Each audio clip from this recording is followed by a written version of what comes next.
It's Wednesday night and we've come to a transport yard in the Midlands. We've come to chat to a driver who has fully refurbished his Shale car in preparation for the semi-final on Saturday at Bradford. Let's see who I can find.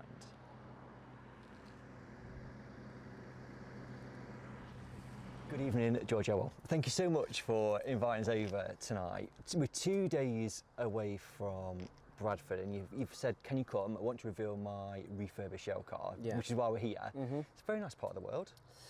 Well, it's a good job there's a fence and a good gate, because a lot of people in the area would say different. Okay. But, yeah, I suppose Cannock Chase isn't too far away, but yeah, we've put a lot of effort into refurbishing this car, and we'd like to showcase it because the efforts need to be not appreciated, but it's just nice to show your hard work off sometimes, you know. Absolutely, and I can see out of the corner of my eye, and we'll get to it in a minute. Right, so we're in your yard. I'm fascinated by what people do as day job. What is your day job? Well, we run lorries, Volvos.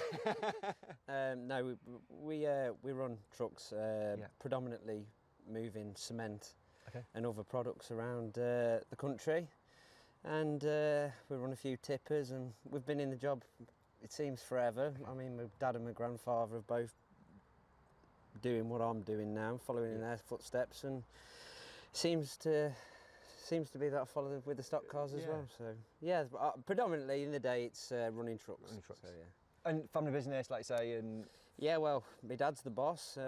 My mother's in the office. My granddad's the big boss, and yeah, pretty much all the family is involved in the business, and it's nice. But you know, you can just imagine how it gets sometimes. Yeah, absolutely. Speaking of your mum, I have to say this. So we've gone to loads of workshops, loads of yards, and people say, do you want a drink, do you want coffee? I'm like, yeah, that's lovely. And then, but I've never known anywhere where I've had on a tray and like saucers. Your mum was amazing with that. Well, we were going to get the caviar out, but you know, we didn't know what part of the world you were from. But yeah, no, it's I don't know. You've spent your evening to come down and see us. You know, nice cup of tea. Very lovely, very lovely. Thank you very much. Right, let's talk about stock cars. So, the truck's a family business, and stock cars has very much been a family thing. Granddad, dad, and yourself. So third generations of people racing stock cars. Of stock cars, yeah, and my uncle as well. He had a dab in the minis, and you know, it has been a part of all of our lives forever, it seems. I had a lot of time out of it in my younger years. I wasn't interested as what they were. I remember when I was a very young boy going to the meetings with my dad, and you know, it seemed to be like a full circle. And when I said to my old man, I fancy a crack at these stock cars, he was like, oh God, do we have to?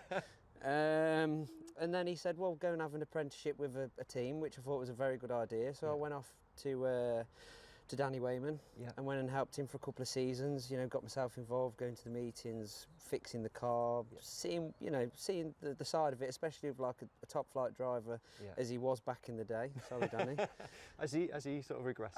No, he hasn't regressed. No, of course not. But he's a good mate of mine, and you know, we have the crack, and you know, he understood at the time what I was doing. It was sort of like an apprenticeship, and you know, I fulfilled that and then got into stock car racing. And as you mentioned earlier, it was 10 years, a couple of weeks ago, that we've actually been involved myself. Not raced for 10 seasons, but you know, it's that last 10 years, where's it gone? Yeah, no, when I looked, I was like, oh, I need to know, when did George start racing? And it's like, well, it doesn't seem like 10 years. Do you know what I mean? That you have been in Formula One, but it has obviously had the COVID gap and stuff, but it is quite a long time. Well, it's time, right, and this is what I say to everybody. If you race stock cars, your time evaporates. Right, okay. And you've probably interviewed loads of blokes that say exactly the same thing, but you know, you do your day job, you're looking at the clock thinking, oh, is it 5 o'clock? Yeah, oh God, it's only 3. With stock cars, you'll go, oh, it's 2 o'clock in the afternoon, like today, you guys are coming at 7. So we look at our clocks, it's 2 o'clock in the afternoon, we blink, it's 7 o'clock. You know, the time just evaporates, and you know, it's a good use of time, I guess, but you know, this last week, you know, we haven't done much work. We've been getting this ready. So, of course.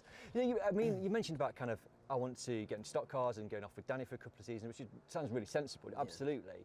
So what was the thing that made you go, I want to do stock cars? If you'd had that kind of, your dad had finished and there wasn't that, big way from sport. Honestly, my feelings were brought on from Coventry. Right, okay. You know, even though I wasn't racing or involved with any racing, I did dabble in minis, but nothing to show of it. But I used to go to the Coventry meetings, and you know, first Saturday of every month, you used to think, right, what am I doing tonight? And all my pals would be like, oh, we're out, and I'll be thinking, well, actually, Coventry's on tonight, and I'm going to go and watch the stock cars. And then, I don't know, I said I got involved a bit more and chatting to my old pals, my old mates, and then you know, like a lot of our family friends still did it. As I remember back in the day, like the Neatrals were still heavily involved, and my grandfather's very good friends with them, and I spent a lot of time with them. So you know, I was around them, and then it's incredible how many people do stock cars, and especially around here. And like Craig Finnegan's a good mate of mine, and you know, especially with running Volvos, and he fixes Volvos. You know, you're around it all the time, and I don't know, you just seem to gravitate, and you just feel like, oh, I fancy a go at this. And some days you wish, oh Christ, you know, I wish I hadn't have done this, or I'd have carried on doing whatever I was doing, but I wouldn't want to be anywhere else. No, good. Right, so you came in and predominantly tarmac. Obviously it was tarmac to begin with. Did you kind of start from scratch with everything? Had everything kind of gone and it was like, right, we need to start from the ground up? Absolutely everything. It was, bought a car off Steve Reedman that had only had a couple of seasons under its belt, that Frankie Wayman had built for him. And we did have a vision that we were going to race both surfaces, but we soon realised, with my inexperience, and I'll be the first one to say it, 2 surfaces was a massive undertaking. So originally it was like, right, well, we'll race just shale. Anyway, realised we weren't all that good at going sideways, so we thought we'll try forwards a bit better. And anyway, so we took the original car, which I've still got now, and we completely adapted it to be a full-on tarmac car. And then the results started coming, the consistency started coming, and you know, we stuck with it. And then back in 2019, somebody's going to shoot me down, but I think it was 2019. I think it's 2019. I bought this car for the semi-final at Sheffield, which I'll say on record, I really miss that Sheffield's closed now. I was 4th row inside, and hadn't raced on shale for all them years, and I undertook going first out in the semi-final, and it was quite an inside joke of ours, but Alan, my main mechanic, we did a parade, and I was on the back, and we just got out because we'd lined up, and he goes, you do realise I've done more laps in this car than what you have? And anyway, that meeting was actually really, really successful. You know, although the semi-final wasn't, the actual race wasn't all that good, because you know, say my talent run out a little bit. The rest of the meeting was really, really good, and I had some top 5 finishes on that day from Blue Top, I believe. So, you know, I took to it a bit like duck to water, then progressively went downhill from there. Right, 2 things I need to pick up on. I spoke to Frank Raymond earlier on this year, and he said to me that you need to do tarmac. You know, not me, but you need to do tarmac. Once you get tarmac, then you can do shale. It's really difficult to kind of go in and do shale. Tarmac gives you that kind of experience, which kind of you're like evidence of in some respects. You know what I mean? I think if you know you've gone and done that at Sheffield.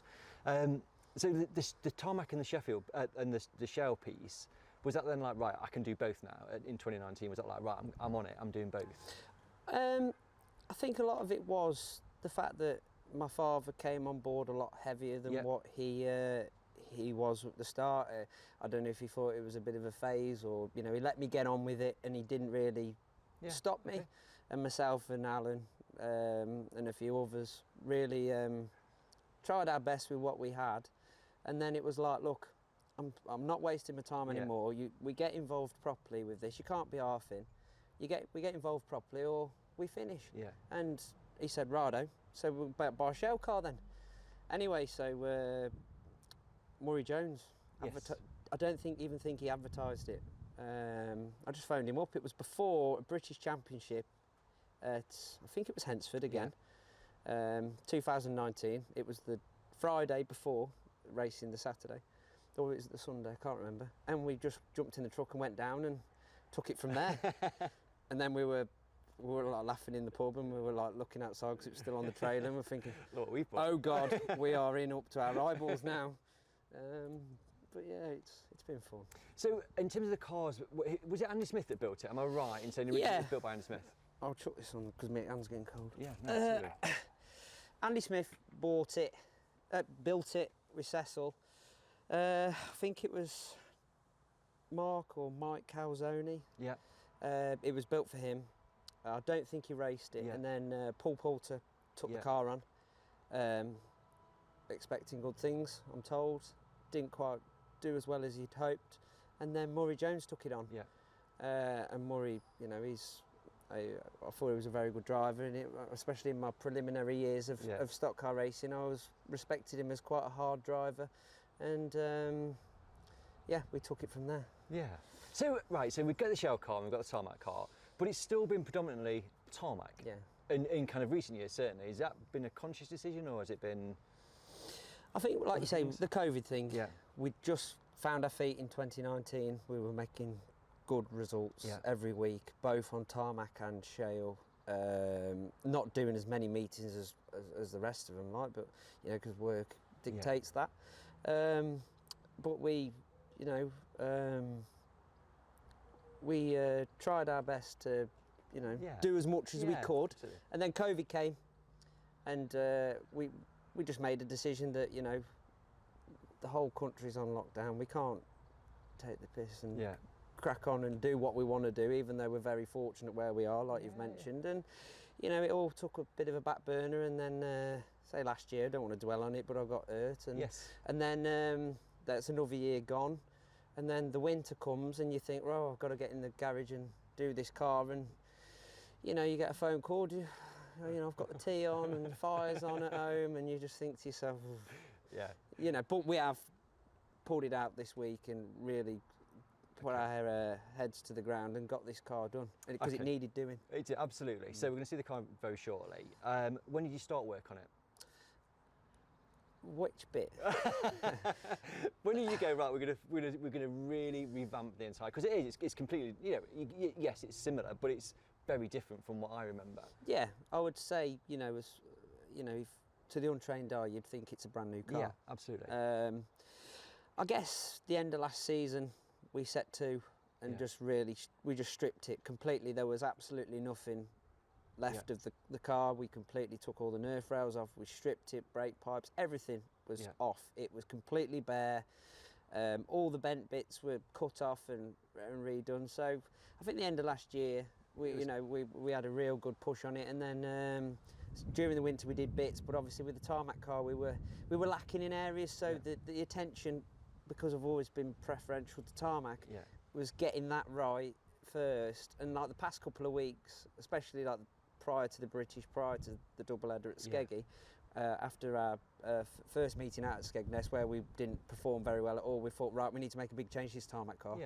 So this again took a bit of a back burner, and then it was about 3 weeks ago, my old man went off on holiday, and I says, well, don't rest up too hard, because when you get back you're on this full time, mate. And he was like, well, you know, you better crack on. And we did, and I think between myself, Alan and my dad, we've pulled it out of the bag.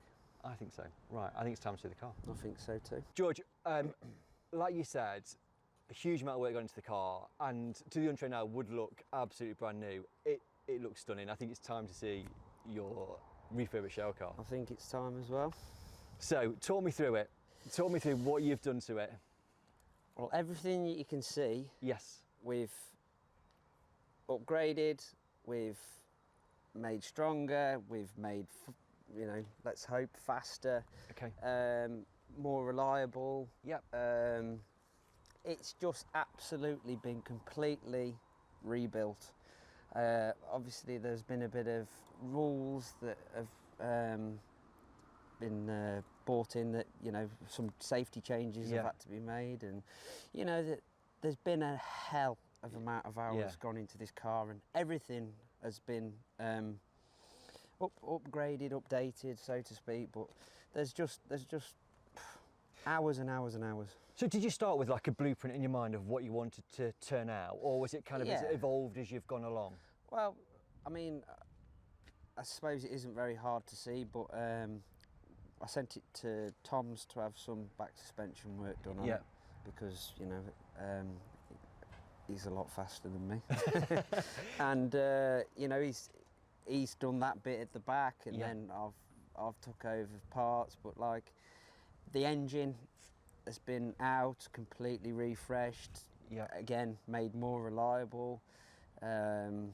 I mean, to the point where a lot of people neglect things like exhaust, for example. They just put them on the shelf, and when it comes time to bolting it all back together again, they just put them on. But we've researched into things, like coatings and stuff like that to make them more efficient, and that's what we've done. It is completely rebuilt. Every nut, bolt, washer has been uplifted, replaced and made better, we hope. Yeah, so like you say, and we've said it 2 or 3 times, it's almost like a brand new car, and it is. If you're saying everything is new or completely refreshed, then it's going to be this. And it does look like, it looks immaculate, absolutely. Like when you're talking about, you've kind of researched the stuff about the exhaust and stuff, and so, and have you picked stuff up like from racing, when you've raced Shale, or from like what other drivers do? Like where's that kind of coming from? I'm a bit of a sponge. Okay. I'm a bit of a sad act, to be honest. My partner Alicia will probably vouch for that. When everyone else is looking what movie's coming out next, I'm looking at silly things like how shocks work like this, and what happens like that, and how how does a tyre react with 3 more PSI in it, and silly things. And I'm hoping the knowledge that I've mustered in the last 10 years and a bit more driving capability is going to show through and at the weekend and secure us a place in this year's World Final. And that's the thing, because we're racing semi-final on Saturday, so 3 days time, and you're debuting what is in effect a new car. Like, is there concern on that? Do you know what I mean? Or you kind of go, actually, do you know what? I'm confident in what we've done. Yeah, I'm pretty sure it's gonna perform exactly as we are hoping. There's no hidden surprises. Like I say, we haven't put something on the shelf and then expected it to work. We've had all the rad tested, we've had all the engine redone, I've had the back axle out and completely reworked again with the front. And I mean, as daft as it sounds, like researching good bearings for your front hubs. It's just all the little things that make hopefully make the car faster. But you see that though in your at stock car meetings, don't you? A lot of things can go wrong on a stock car, and it's like, and it's leading a race, and actually you have to pull off because of mechanical issue. You don't want that. That's absolutely not what you want to be doing. And so if you can do as much as you possibly can to minimise that. Look, it's a stock car race. Any stock car race can turn into an absolute disaster in a second. But you've got to mitigate what you can. You've got to work your arse off and make sure that it's turned out right. Make sure that everything's straight. Make sure your wheels ain't buckled, and you haven't got a slow puncher here, or it's all the little things. And that's why I believe the top drivers are pulling away from the not so good drivers. And so. We say that, so I think in stocks, absolutely, you've got a huge amount of good drivers, and you've got that top quartile, haven't you, that are just almost a step above everybody else, like Toms and Lees. And do you think you can? Is that where you're aiming for now? Like you've got 2 great cars, and is that kind of the leap you want to make? Like I mentioned to you earlier, and I'll reinforce what I say. I'm not half in on this. I do aspire to be one of the top drivers, and I have some days where I'm not catchable. But then I have some days where, Jesus Christ, where did he learn? And you need that consistency, don't you? To be the top of the sport, you absolutely need to do, strong heat final national every single meeting, and that's kind of the difference, isn't it? I think it's like you say, it's not about how quick you are, it's about how fast you are when you're slow. What's the fastest slow bit? And that's proved with the tarmac especially. I mean, I'm not so sure with the Shale, but with tarmac, I can vouch for the fact that if you're not absolutely on it, and you're to the point, you are going backwards. Yeah. You know, and I know a lot of folk go on about the 2-car thing, but they're just worlds apart. Yeah. They Yeah, are yeah. genuinely worlds apart. And from working on them and my experience, they are completely different. Yeah. Part next to each other. Rear suspension. So that went to Tom. Yeah. That's something that's new. Yes. Do you know how it works? Yeah. Yeah. Good. Yeah. No, I know how all the geometry works and what it should do, and the only thing I don't know is what it feels like when I'm sat on it. Yeah. You know, but we're gonna soon find out, and I'm sure I'll be pointed in the right direction. Yeah. Good. So. Listen, we're going to talk a little bit about the season ahead, but I have to say again, a stunning car. In all credit to you and your team and your dad and everybody that's been involved in it. It's absolutely fantastic. Thank you. And I can see why you want to show it off.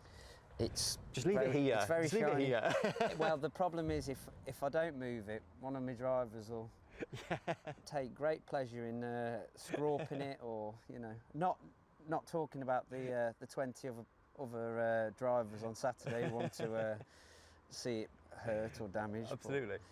But, it's I think it visually. Yeah. I can see why. It speaks for itself, doesn't it? Absolutely. You clearly are very proud of it, and why would you not be? So all credit to you and your team. Fantastic. Thank you very much.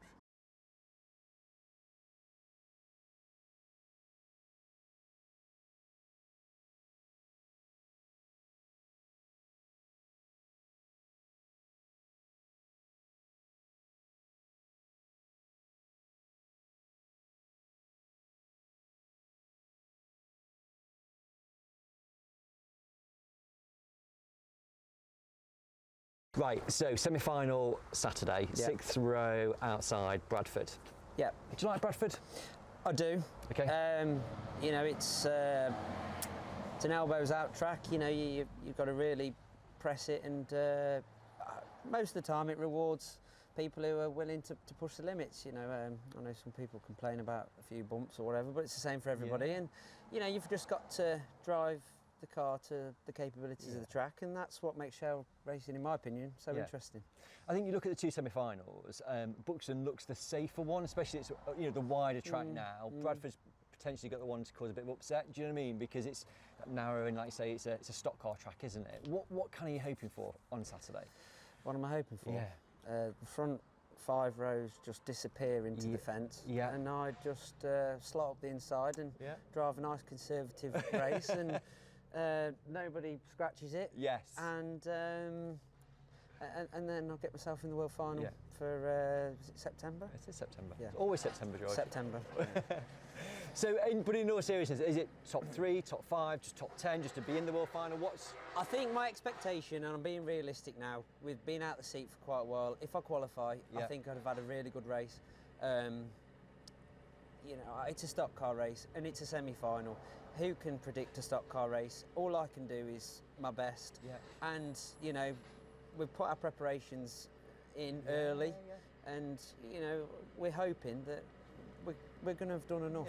Yeah. Good. So semi-finals Saturday, and then we've got 3 or 4 months left of the season. So kind of what you're kind of thinking for the rest of 2025?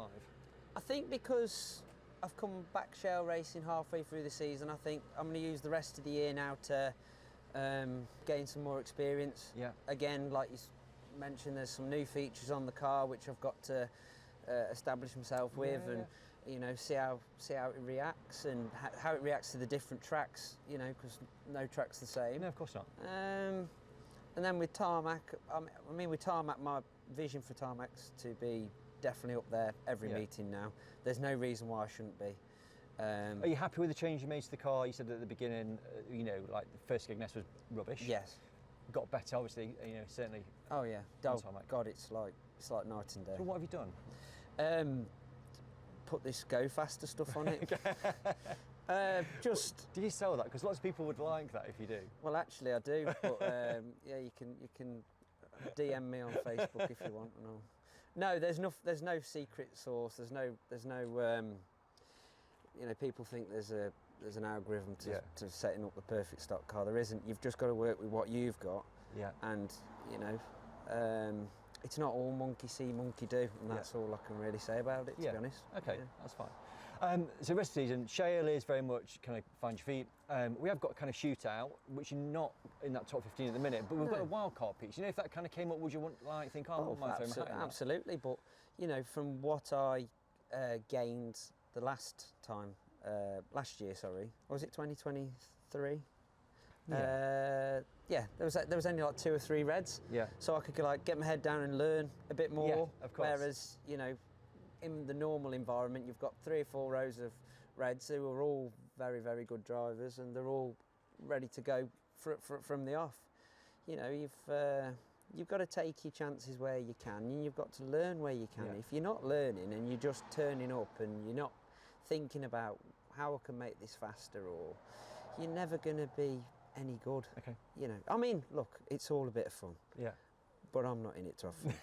No. But you're going to smile though, right? Yeah. Yeah. Yeah, no, we are in it to have fun, but we are only going to have fun if we're going fast. Yeah, so, I understand that. My last question before I let you get on with your finishing your stock car. You know, you mentioned about sort of tarmac racing, about shale racing, the differences, and there's a lot of commentary, I suppose, at the minute about stock cars in Formula One and the different surfaces and how healthy the sport is. Yeah. I think it's in good shape. What's your position?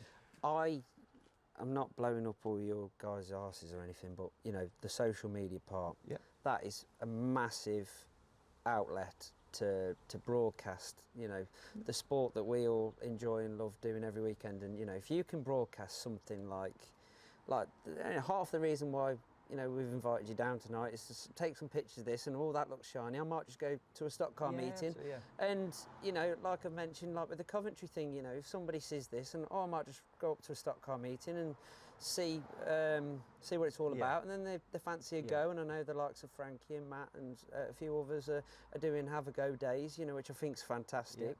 You know, hopefully we can draw more drivers, and the more drivers we can get, the better it's going to be for everyone, because the tracks are going to benefit more. Yes. You guys are going to benefit more, and you know, the two foods thing's going to be a thing of the past. But you know, I'm not going to say how great we are, but I've said to Sophie a number of times, if I had a pound for every time somebody said to me, I came across your videos and we've gone and watched stock cars, or I'd forgotten about stock cars and I saw your video and I was like, I didn't realise they were still going, and I've gone to meetings again. And I think it is, social media is massive, and I think it's great that people like yourself and all the drivers go, do you know, well, we get it and we need to be involved in it to help promote the sport. And I think another thing, you know, it's a very, very expensive sport. I know a lot of guys say, oh, it's not a working men's sport, and you know, everyone's got their opinion on it, and my opinion is it's never been a working man's sport. It's always been a full-time job where you've got to put as much as you can into it.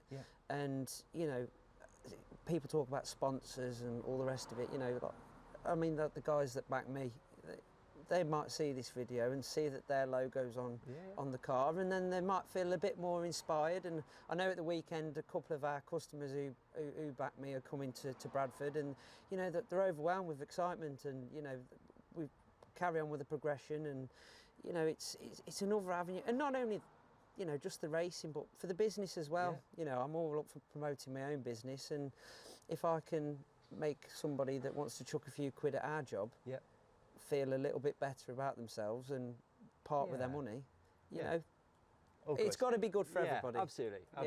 Yeah. Listen, I've took up loads of your time. Thank you. Go and finish your car. It looks fantastic. No, and good luck Saturday. Cheers. Superstar. Thank you.